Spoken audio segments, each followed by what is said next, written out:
This is Sarah Stewart Holland. This is Beth Silvers. You're listening to Pantsuit Politics, where we take a different approach to the news.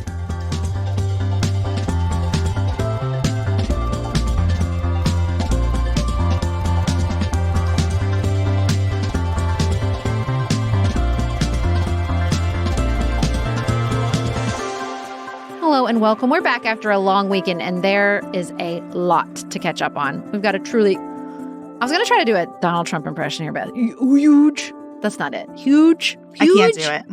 If I could do it, I would do it, but I cannot. I tried, guys. Civil judgment against Donald J. Trump and the Trump Organization. And then on the back of struggles to fund aid to Ukraine and the U.S. and a very difficult conversation in Europe about the threat Putin poses to the continent, we received news over the weekend that the main opposition leader in Russia, Alexei Navalny, died suddenly in a gulag outside the Arctic Circle. So we're going to talk about all that today and follow up on our bed-making conversation from last week that y'all could not stop talking about. Every time I picked up my phone this weekend, all my messages were about bed making. I don't even know what to do with this. What is life anymore? We know that so many of you are thinking about Alabama's Supreme Court and in vitro fertilization and reproductive rights in general. And we are thinking about that too. We are thinking deeply about it because that is a very sensitive, complex topic where the scope of that topic can quickly get out of hand. So we're just taking a minute here to consider that, and we will come back and discuss it with you on Friday. I want you to know that we are aware and we care about it, and we will be here to talk about it on Friday. We just need some processing time before we do that. Another space of an enormous amount of our processing time is on our premium channel. Beth has been covering Donald Trump's ongoing legal morass on More to Say. She's going to continue that and tackle the appeals process today on More to Say. So we're going to continue to direct you there for more in-depth legal coverage. And then in the newsletter on Friday, Beth, you are going to put together a little catch-up, shall we say.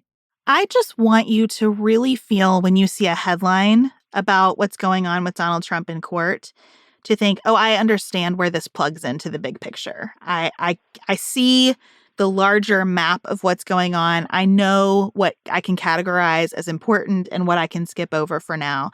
And so all the work I do on More to Say is really with that orientation of saying, like, I want to walk with you through this and make you feel like you've got it. You are not lost in it. You've got it. And of course, we can help you in person as well. We are still booking speaking events for 2024 if you are struggling with employees and they're talking politics, or you are struggling with how to tackle this very important election year inside your nonprofit or your university or your classroom. Please reach out to us at hello@pantsuitpoliticsshow.com to learn more about our in-person events. We not only take a different approach to the news here on the podcast, we take a different approach to speaking, and we can do so in your community. So let us know if you have a need. Up next, we're going to talk about Alexei Navalny.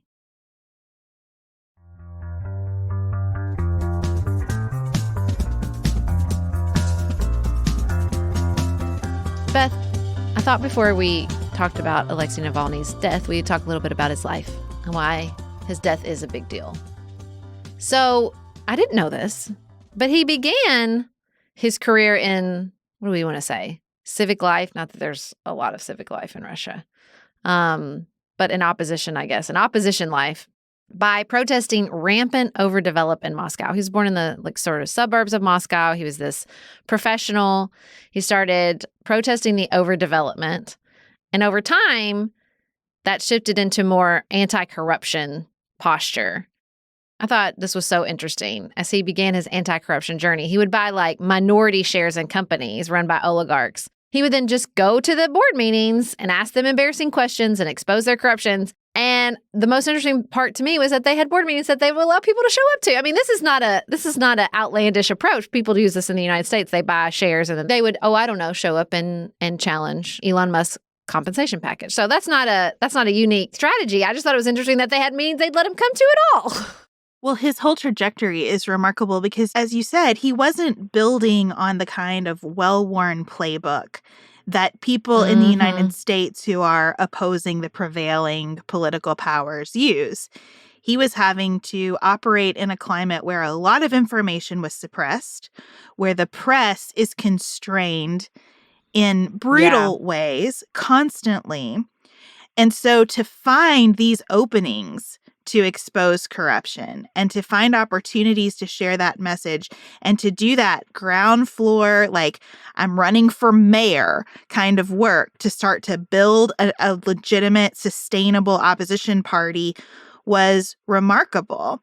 And he did it imperfectly. And there's been a lot of commentary about some of the anti-immigrant things he used to say. But when you look back at his early life, first of all, he is a product of his culture, as we all are.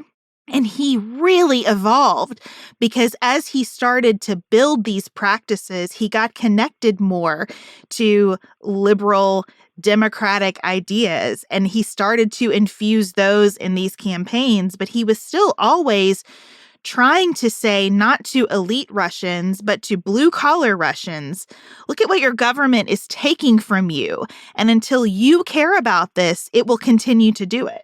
Yeah, it was this weird paradox. And, that's sort of what I'm getting at with that. He could just show up to these meetings because in some ways there's so much suppression, right? You don't have a free press. You don't have civil society in any real manner. But at the same time, it's so corrupt and it's so everywhere. It takes very little digging to find it, and I think that seemed to be his sort of emotional reaction in the beginning is just kind of like this mixture of disgust and almost frustration that like you can't even hide it. Like it's so obvious what you're doing. I read this New Yorker profile about some of his work in the 2010s, which is when he really starts to take off on this anti-corruption project. He founds an organization. He gets this team of lawyers. They start analyzing and digging and doing all this stuff. We use the word corruption a lot. We ask it to do a lot of work around the world, but when you really zoom in on some of the things that he was finding, like in this piece, he talked about a major Russian bank that was owned mostly by the government, had purchased 30 oil drilling rigs from a Chinese company at a 50% markup. And then this intermediary in like Cyprus kept the $150 million difference. But he was like, they couldn't just shove 30 oil drilling rigs somewhere. Like they had to go somewhere. They bought them. They didn't need them. They bought them at a markup, which is even worse. And so he like goes out into this remote region of Russia and finds this like field of oil drilling rigs, looks like a crop out in this like snowy region where there's no oil and is like, see, and he really got into video. We all remember that video of Putin's like summer palace or whatever it is. So he gets better and better at not only finding what's there for everyone to see, but letting everybody see it. And he is still like community organizer level when he makes Putin's radar. He runs for mayor. He loses badly. But he raises enough money and establishes enough support and shows enough of this capacity to make people pay attention, enough of this charisma, that Putin immediately starts going after him, immediately starts bringing ridiculous legal charges against him. He gets placed on house arrest. And now Putin has really made an enemy, right? Because Navalny, I think, began wanting to talk with people about the system, kind of wanting people to see what was around them. Like I think about how you tell the story of the fish in the water. And I think he began by saying, hang on, like let's see the water here for what it is and figure out what we want to do about it. But then Putin engages him so brutally, so fast that Navalny starts to really like train his focus on Putin. So at the same time he's making all these enemies, he's also making friends. He's finding supporters not just in Russia, but he's getting the attention of the international community. You have all these sort of human rights organizations and bodies in Europe saying these charges are trumped up. This trial wasn't fair. He decides to run for president, which of course they are not going to allow him to do. And then I think what's so interesting is this smart voting strategy he formulates in 2018 and 2020, because they weren't just at this point allowing him to run. They're not even allowing his supporters or anybody linked with this opposition party to run for just like city council in Moscow. And so they're just coming down on him like a hammer. There's a moment where he gets disinfectant thrown in his face and he loses sight. I think it affects sight in one of his eyes. Then at the same time, he launches this smart voting app around 2018, 2020, which is so interesting. I start to dig in and how it worked. And I thought, man, this is applicable far outside just Russia, which is basically, the United Russia Party, the Putin's party, is not going to allow anybody to win. And sometimes that's made easier because there's just such a wide array of parties and candidates in this parliamentary system.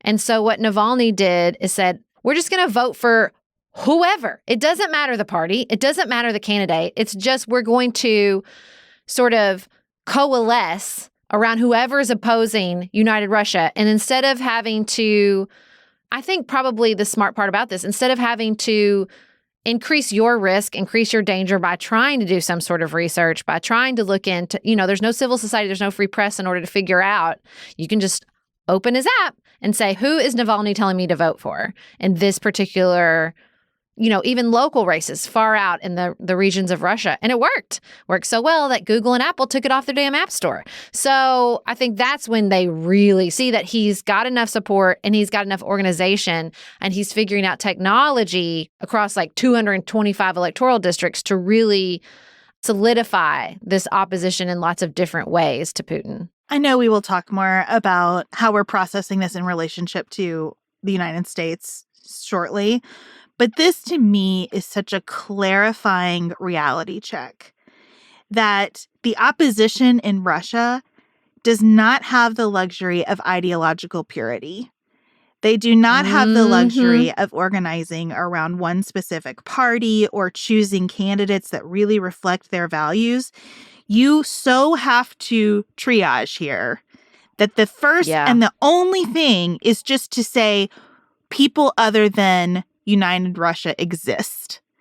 We want any leadership to just come in and disrupt this chokehold on power that Putin's party has.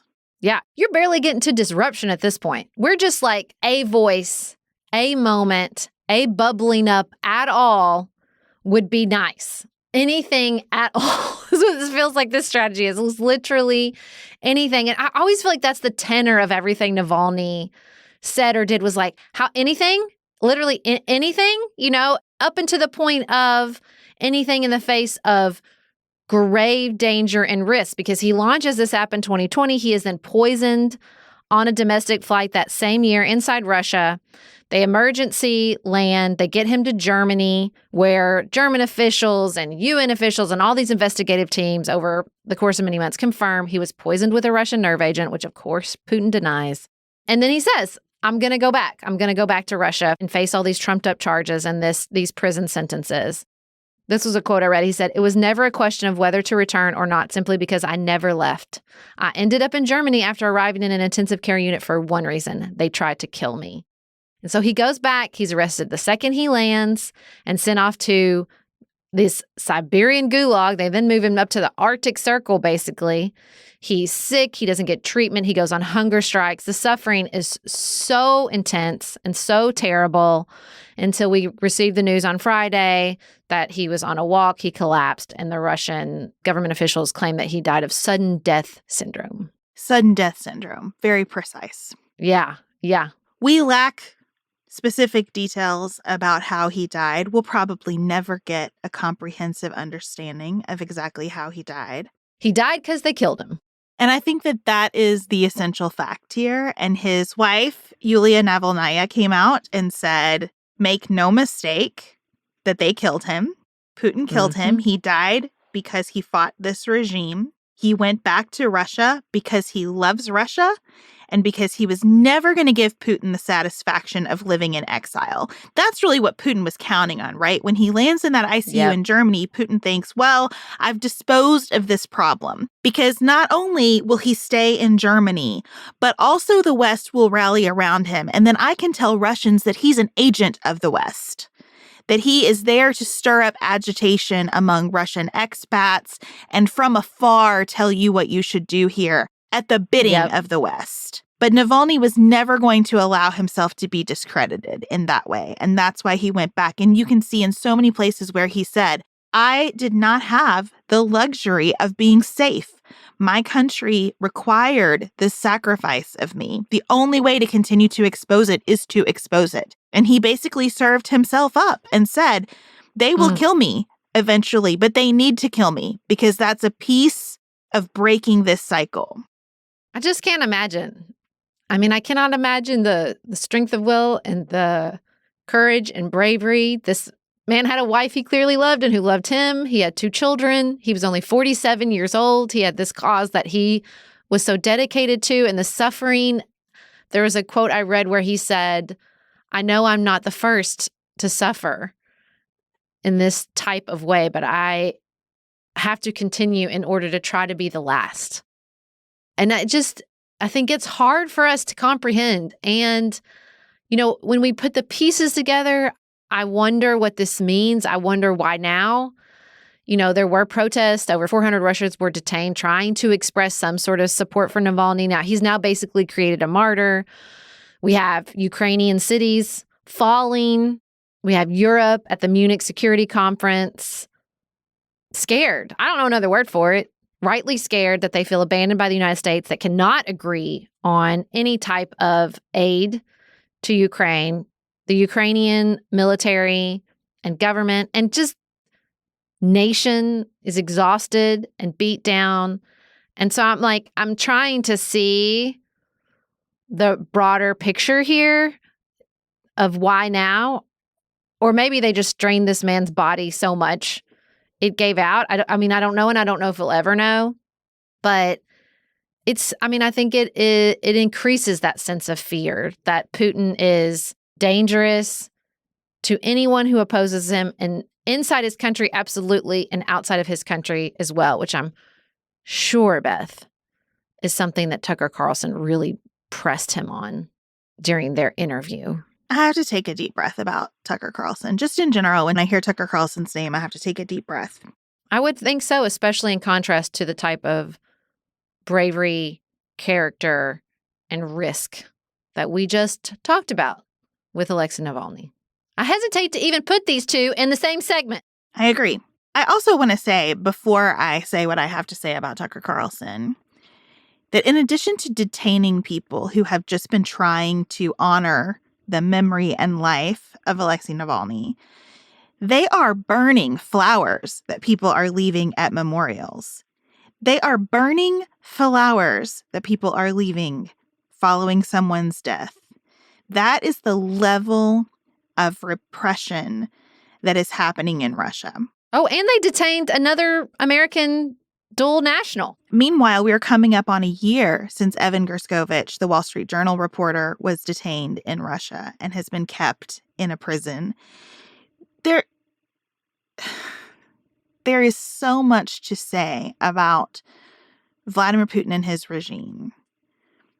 For Tucker Carlson to journey to Russia for no ostensible purpose other than uplifting Putin in the world is one of the most despicable things I have ever witnessed.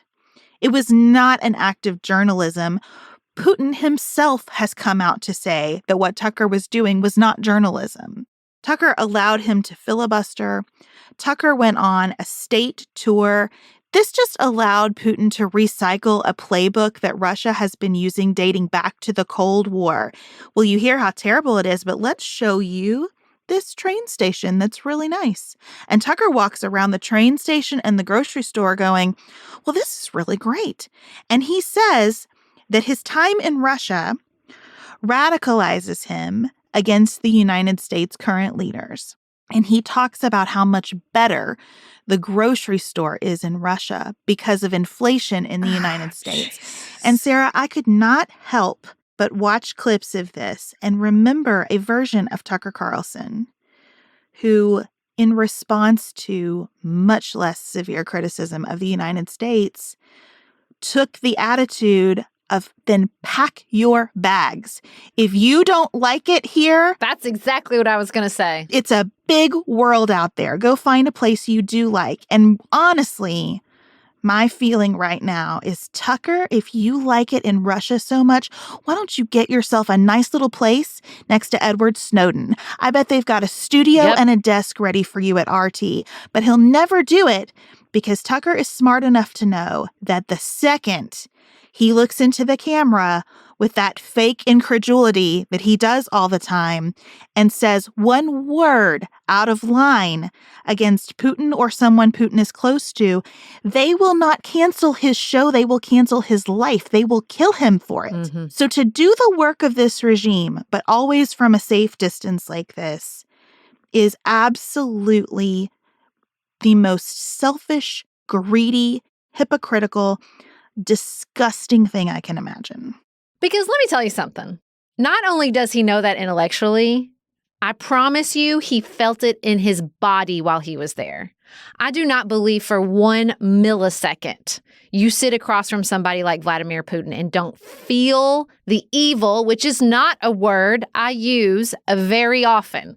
I was so struck when I read Hillary Clinton's book with Louise Penny of how she would talk about, obviously from her own experience as Secretary of State, of like the physical presence of many of these authoritarian dictators. Like, it's a feeling you have. Or like reading some of the Obama staffers about going to China and going to these places where you know you're being spied on and you know that like you're at risk. Tucker is a piece of shit, but he's not a fool.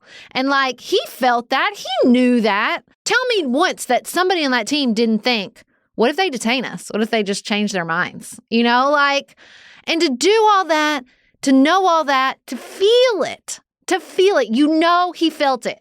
And then to come back and put that shit on the internet, I do not know how he sleeps at night. Well, I had the immense privilege of going to Russia in college on a choir trip. I'm jealous because I ain't going now, and I would have liked to seen it. And I've said to my kids, I will probably never have another opportunity to go to Russia. So this was a few months after September 11th. We weren't sure that we were going to get to go on the trip because it was so fresh. And we flew into St. Petersburg, to the outskirts of St. Petersburg. And we got off the plane, and I saw the most intense poverty I've ever seen driving from the airport into the city. And then when I got into the city, I saw some of the world's greatest art, an unbelievable ballet, buildings constructed with gold. So it was the most extreme income inequality in a small space that I have ever observed. And even back then, you could feel that this was a more restrictive society than ours. You could feel the constraint that people experienced. And that was a relatively open time compared to where we are now. Mm-hmm. When we left St. Petersburg, we got on a train, and Russian personnel on the train, guards, took our passports and held them for the entire journey. We took the train from Russia into Estonia, and they held our passports the entire time, and they brought dogs in to search every single compartment of the train. There were so many moments on that trip where I felt in my body what you're describing, and I was nowhere near Vladimir Putin, and it was nowhere near the situation it is today in 2024. And so for him to get on TV and try to say to the American people, because Joe Biden maybe overheated the economy to prevent a depression coming out of COVID, Russia seems way better than your everyday life. Give me a break. Yeah, pack your bags. I wouldn't miss you, Tucker. Go on over there, buddy. Have fun. Well, Beth, Tucker was not the only one who could not bring himself to criticize Vladimir Putin after the death of Alexei Navalny. Donald Trump couldn't either, but he did have a tough weekend. Let's talk about that up next.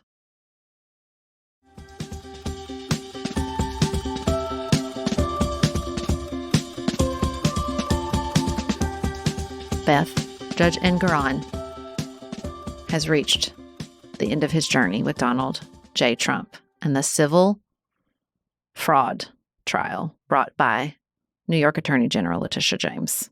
He's been at it a while, and he made a decision. It was what I would describe as a big decision. He found that the Trump organization was liable for fraudulently inflating the value of their assets. Can I take us back a little bit in this journey? Because I think this is a case that is still not well understood. It's complicated. It's very specific to the state of New York. Attorney General Letitia James brought this lawsuit under a New York statute that came about because New York is really an international financial center. And because New York, as that international financial center, was experiencing a level of fraud and grifting and con artistry that was unusual in the world.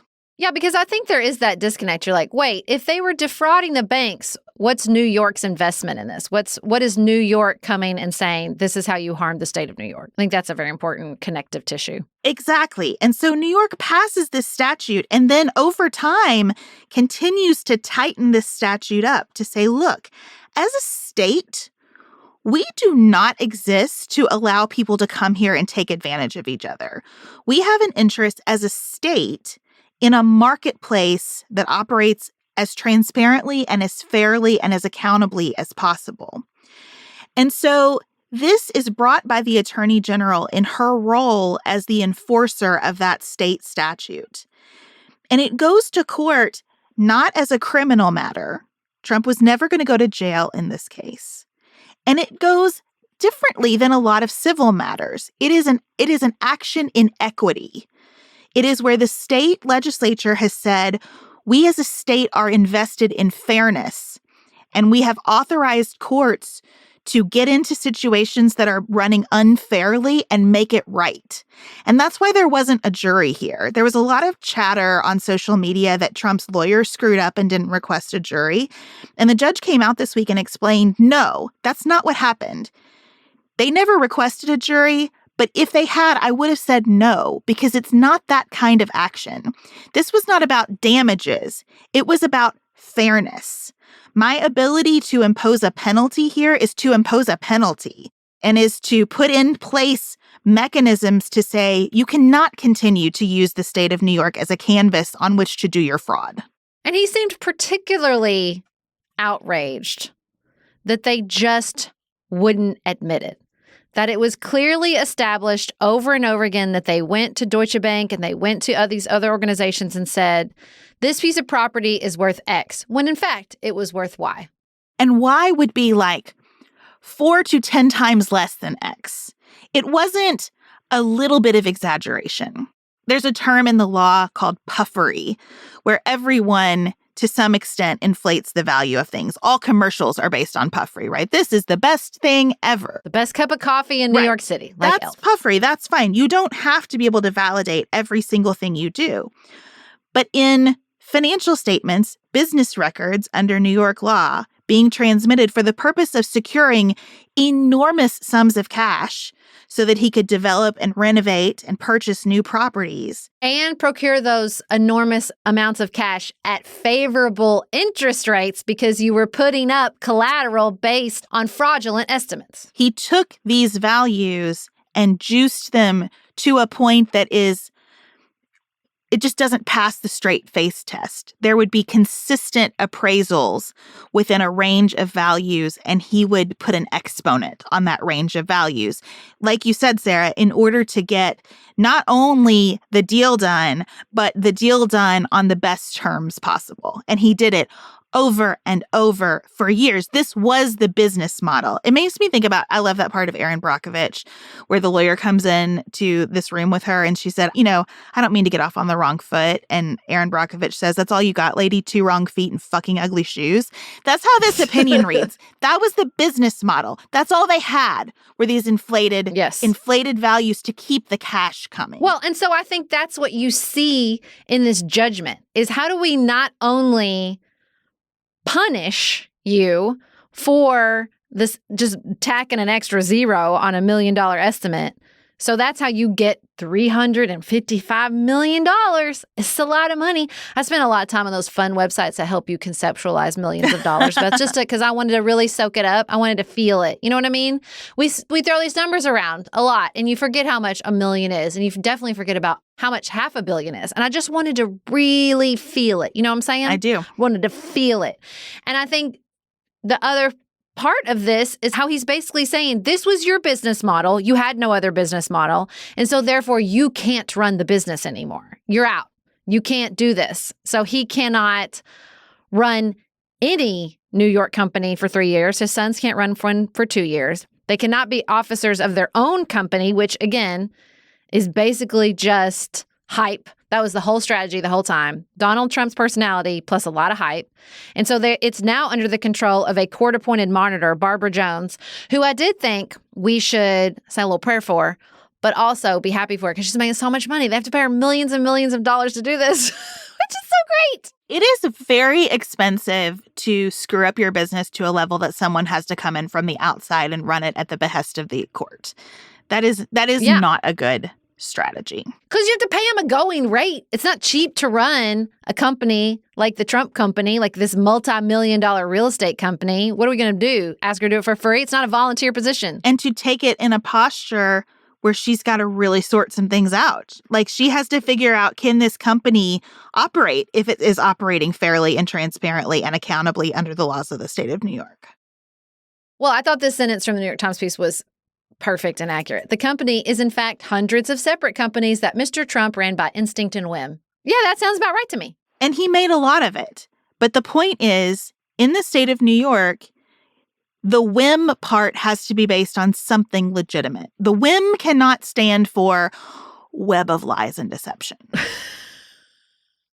So if you're wondering how you keep seeing $450 million, and I just said $355 million, it is because they have to pay pre-judgment interest. So you build up a lot of interest on a couple $100 million.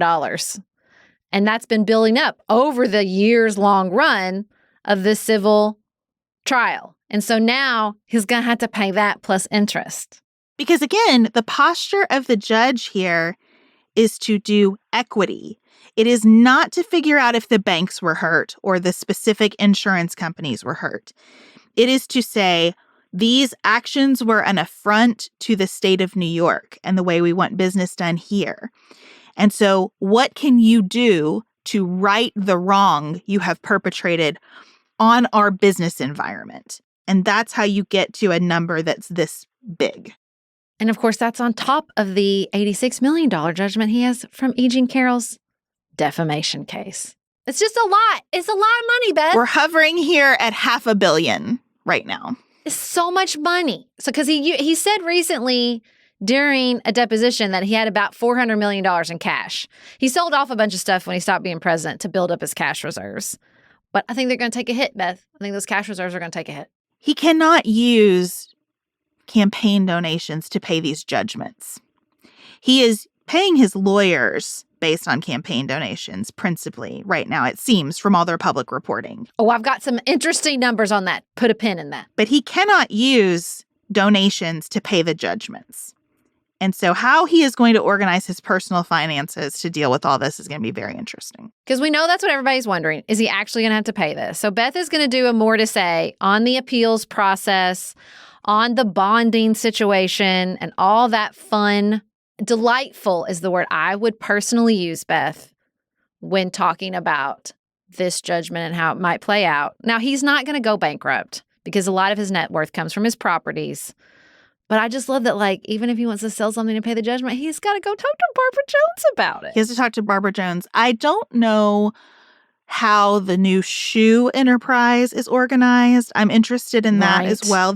I believe that is a campaign. Is that a campaign situation? The $300+ shoes? Do you want me to get you a pair for your birthday? It is coming right up. And I was going to have a trial starting for him on my birthday and will no longer be. So shoes would be appropriate. Okay. I think they're currently sold out. But let's move and talk a little bit about the campaign finances because they are inextricably tied up with everything else in his life at this point. Because it's not like he's going to look at this judgment and think, maybe I should stop building everything on an interconnected web of lies that then supports a vague sense of puffery, instinct, and whim. I don't think he's going to take that lesson into his campaign and campaign finance structure. He is not known for integrating life lessons. That is not a thing I would say about Donald Trump. Right. So the latest election filings, as reported by The Economist, have Trump's campaign at roughly $46 million in cash at the end of 2023. That's less than half of the $117 million President Joe Biden's campaign has. I mean, I think Nikki Haley outraised him in that last quarter. So this is the one that I was like, wow, wow, wow, wow, wow, wow. Okay. In early 2022, his legal expenses amounted to about $500,000 a month. I would like to say $500,000 is also not nothing. So much money. A month. That's a month. It's so much money. It's less than 10% of the campaign spending. Since then, Beth, as he is now facing 91 felony charges. These are the criminal charges. Again, we were just talking about a civil judgment. This is criminal. We could go to jail. Okay. The legal fees have ballooned to, are you ready for this? I'm probably not. $5 million a month. $5 million. I can see that, honestly. It's so much. He's paying Barbara Jones. She's not cheap. These actions are taking place across multiple jurisdictions. His strategy seems to be don't let anything pass by, file every potential motion, appeal everything. Getting to the Supreme Court, really expensive. Doing it in multiple cases at a time. $5 million a month sounds believable to me. So these filings show that in the final 3 months of last year, more than 50 cents of every dollar donated to Donald Trump went to his legal defense. More than 50 cents of every dollar. I mean, did you read about how the rallies are too expensive? And so now he's phoning a friend. He's like calling in people and like it's supposed to be spontaneous. We have got to get to a rally, Beth. We have got to get to a rally. I want to see the phone a friend. If he can still pull them off. I feel kind of bad at how much it makes me smile to hear the sentence, the rallies are too expensive. But it does. I know. I don't feel bad at all about how all of this makes me delight and brings joy to my heart. I don't feel an ounce of guilt. Let me be abundantly clear about that. Because look, stepping back, let's just put this together with our look at what's going on in Russia for a second. Alexei Navalny was poisoned and sent to a camp in the Arctic Circle. Gulag. Say gulag, because I feel like that really carries the weight of the suffering this man underwent. Gulag at the Arctic Circle. Donald Trump fundraises off his court appearances. He is being asked to pay money, which he will be able to pay if he can sell some things off and release his identity from the lifestyle that he has known for a long time. He is running for president and is ahead in most polls in the popular vote nationwide. If you for a second are tempted to say that he is being persecuted as a political opponent of the governing forces right now, you have got to look at this situation and see that he has more than ample opportunities to defend himself, more than ample opportunities to shape the narrative of what's happening to him. Nobody's poisoning him. No one is poisoning him. No one has incarcerated him yet. We are a long way from that even being a possibility.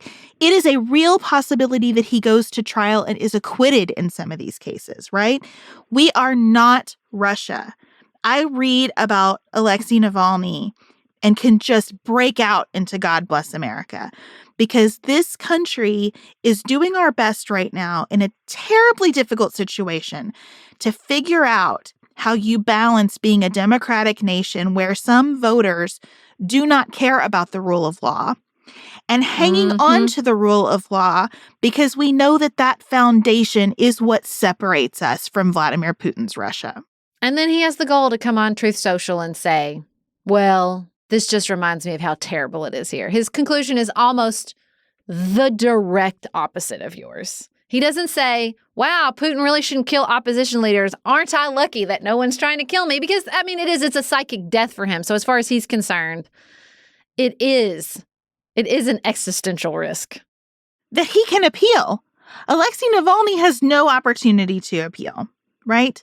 There are, not just Trump, there are Republicans in leadership out there making the case that Trump is Navalny and Biden is Putin.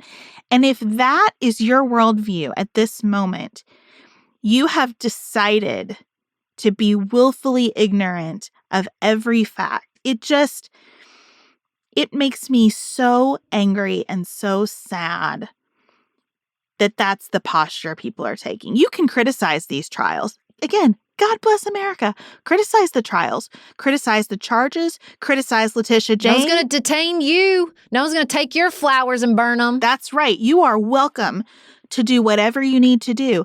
Trump's shoes are sold out, right? Because this is America. And even when you are being held to account, there are lines that we don't cross here.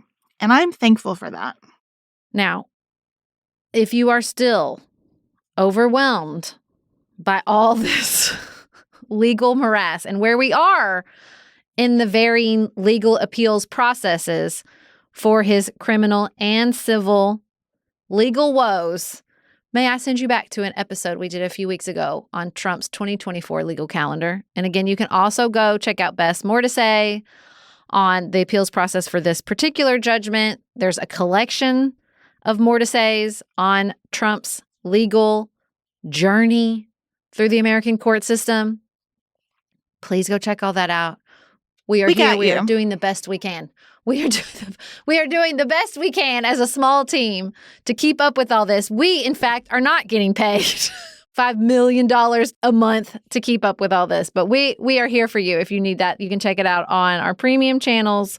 And of course, this is not the last episode we will record here at Pantsuit Politics on Donald Trump and his legal pursuits.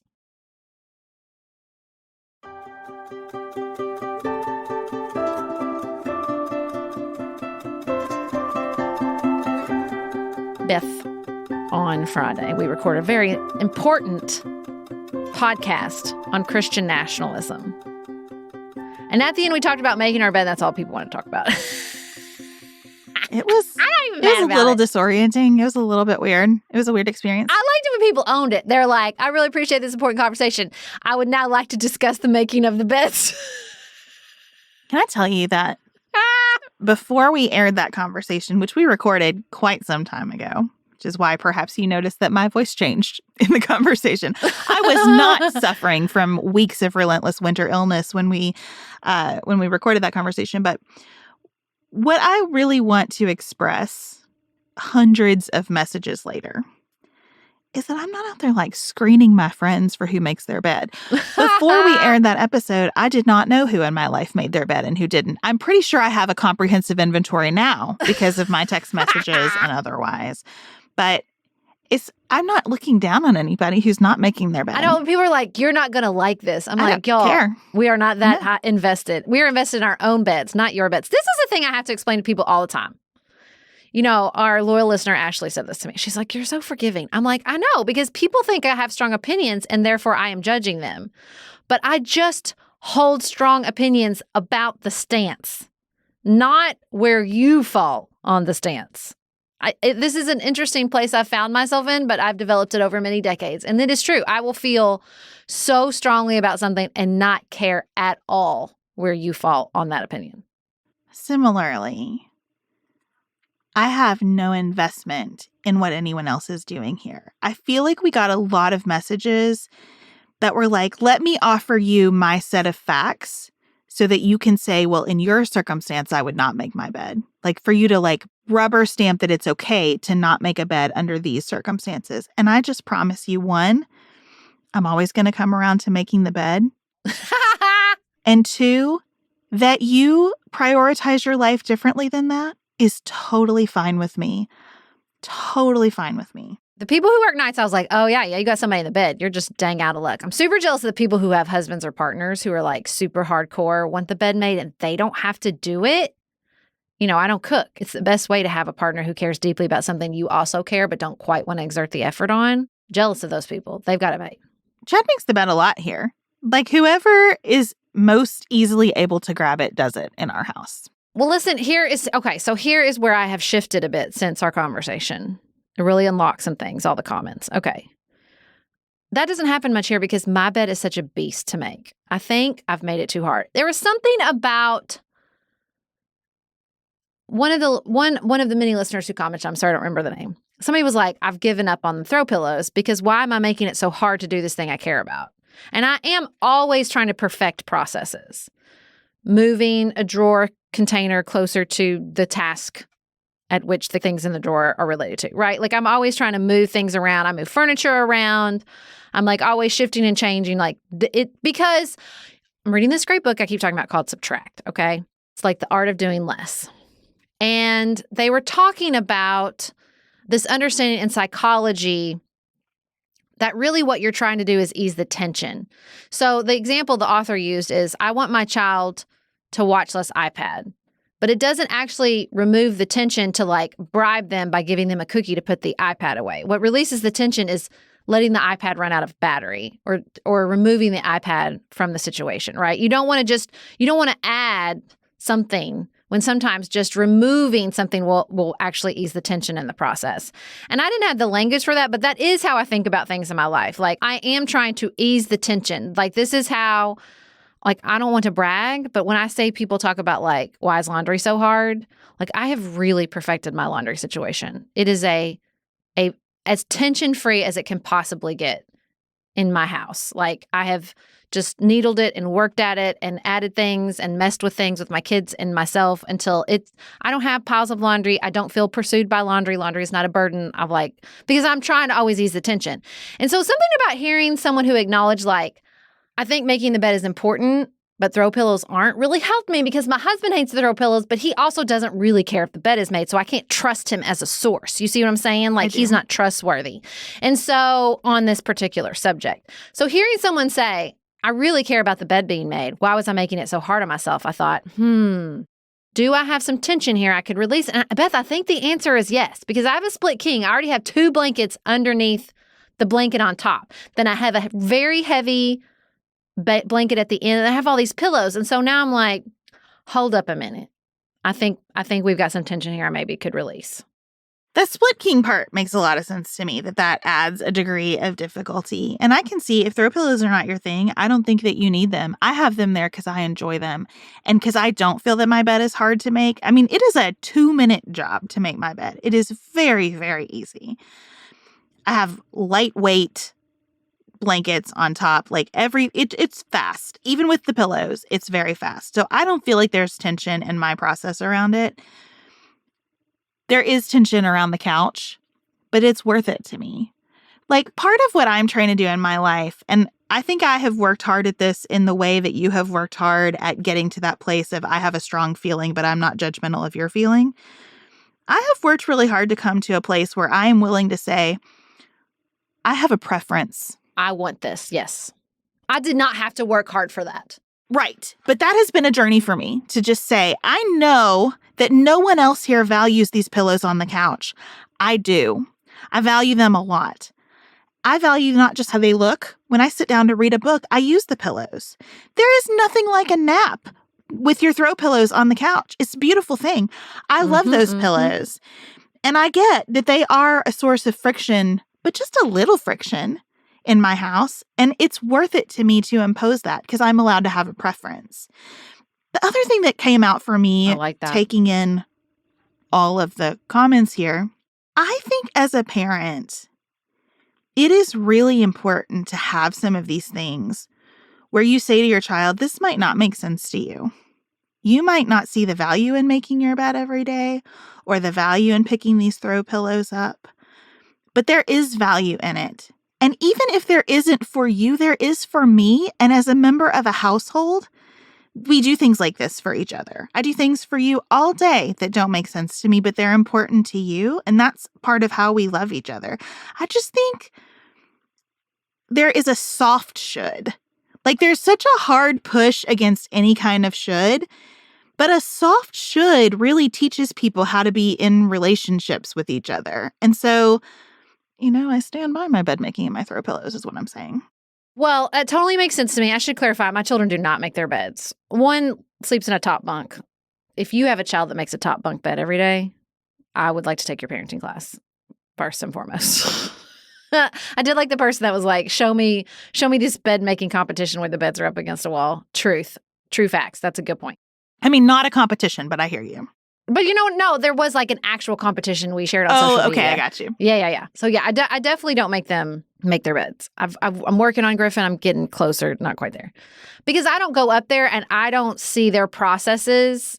This is my struggle with keeping their room clean. I can big picture see the friction, but it's hard for me because I'm not in their room watching how they move around their room to figure out how to help them keep it clean. Because that's really what it's like constant, helping, removing, figuring out for myself and much less for anybody else. So with the pillows, then it's like sent me down this kind of rabbit hole in my own mind about how bed changing has shifted over the years. Because I also think, like, is this my preference or have I been influenced? Because you really have to be hyper aware in a home because they're always wanting to sell you new things. And I was like thinking about, remember back in the day when the way you made your bed was you like pulled the comforter all the way up and then you folded it down and then you put the pillows and then you put it back over. Remember that? That used to be how you made the bed. There wasn't all these like stacking of pillows. That feels like a trend. That's a shift in the way beds look and were made over time. And now I'm like, well, do I actually like that better? Or have I just seen enough of that on Instagram and Pinterest that I think I'm supposed to like that better? Why did we all decide that a pretty bed was like 4 rows of European shams? You know what I mean? Like, I'm kind of really like, wait a second. Like, is that what I like? Because that is, I think, especially when you have preferences around fashion, home, I would even argue like food, like it's just, you're taking in so much. It is hard to think like, wait, do I like this or did Nancy Meyers just convince me to like this? Because I love Nancy Meyers. I think that's totally fair. Now, I am not a great homemaker. I have discussed this before. For me, the row of European pillows makes my bed look nicer because it hides the piling, the stacking of the pillows that we sleep on. And so it feels easier to me to just put those pillows, leave them where we slept on them, and then cover them up. And it has that neat and tidy, organized appearance. So they do not feel burdensome to me. Make your decision. Live your life. Make your bed how you want to make your bed, though. Like, I don't feel defensive of that or judgmental of people who choose differently around it. Yeah, I'm really just, I'm thinking deeply about my own. I think part of my problem is the pillows we sleep in are not king size pillows. Like our pillows we lay our heads on are not king. I think if I had kings, then they would lay nice and flat at the top. I could pull the comforter over and I wouldn't have, I hope that y'all are either equally disturbed or delighted that I bring this depth of processing both to the death of Alexei Navalny and the way my pillows are arranged on my bed. I don't know if that is comforting or terrifying to myself or anyone else. I'm just being open and honest about it here.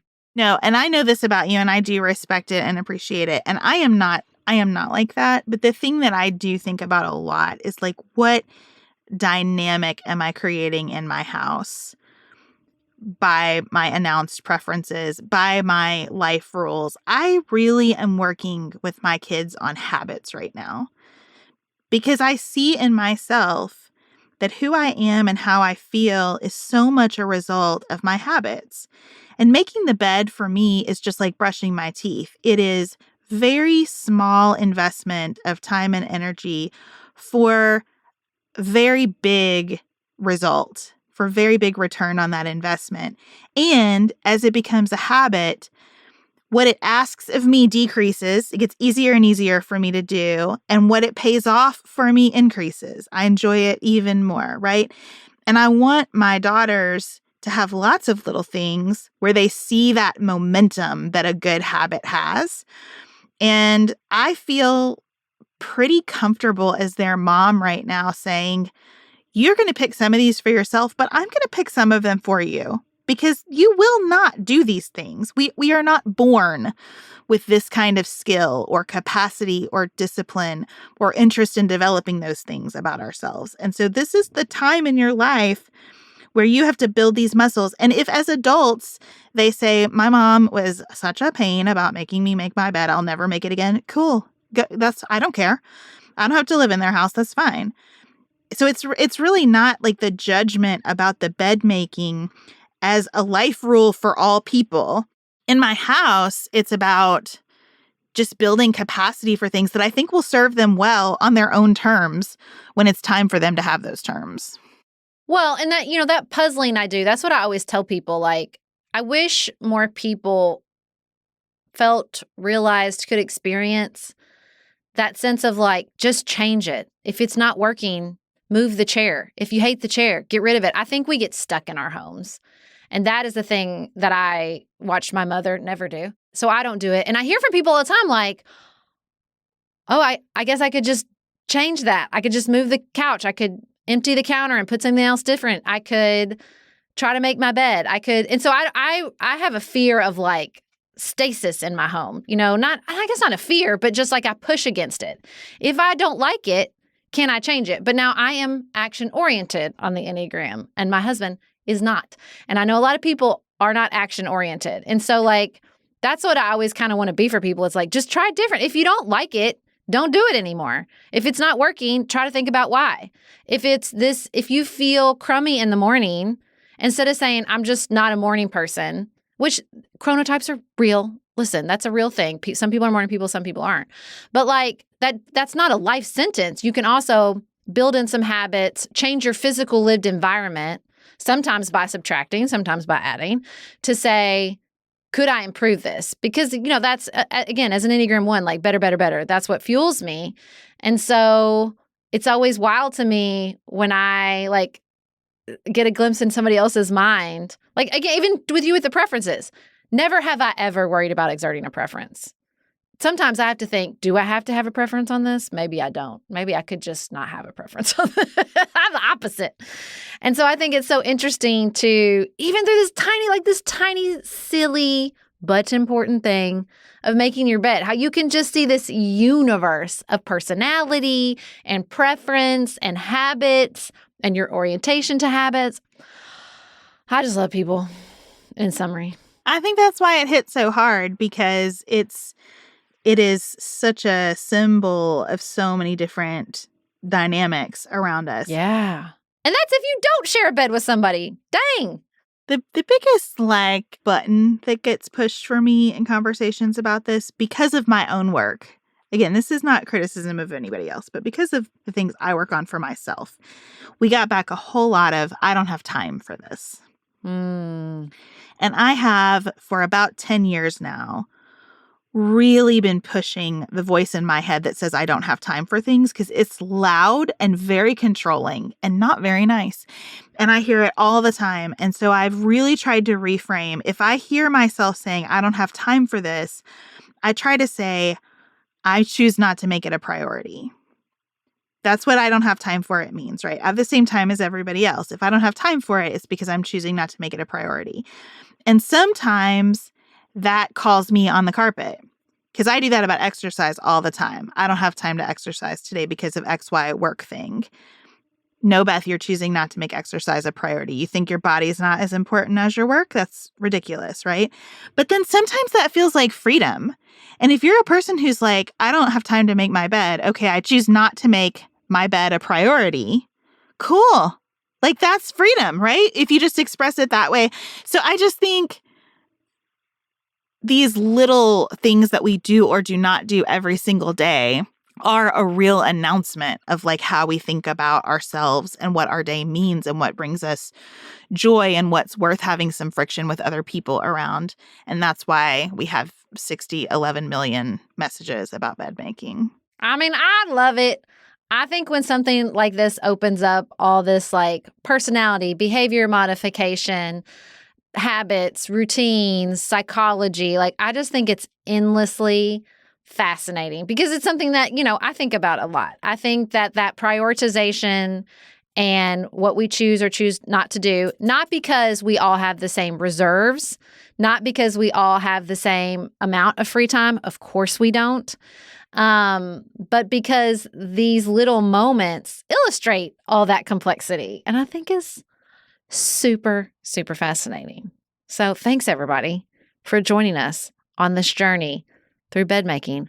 Beth, what daily routine should we take on next? Breakfast? Oh, breakfast. I love breakfast. People don't eat breakfast. Do you know people don't eat breakfast? Like lots of people. Intellectually, I know that. Spiritually, I struggle with it. I also but I wake up hungry. Hungry? Yeah. My husband will not eat till like 2 in the afternoon. No, I can't. How? I had breakfast and I'm hungry right now. I had a late breakfast and I'm hungry right now. Maybe we'll take up breakfast. We will have to check in just to make sure people do still like the politics, though. Like sometimes the way to the comments, you're like, how am I spending my time? What are we prioritizing here at Fancy Politics? Hey, we just like to take a different approach to everything, not just the news. And we're always so happy when you join us. And thank you for joining us again today. We will be back in your ears in 2 short days on Friday. Until then, keep it nuanced, y'all.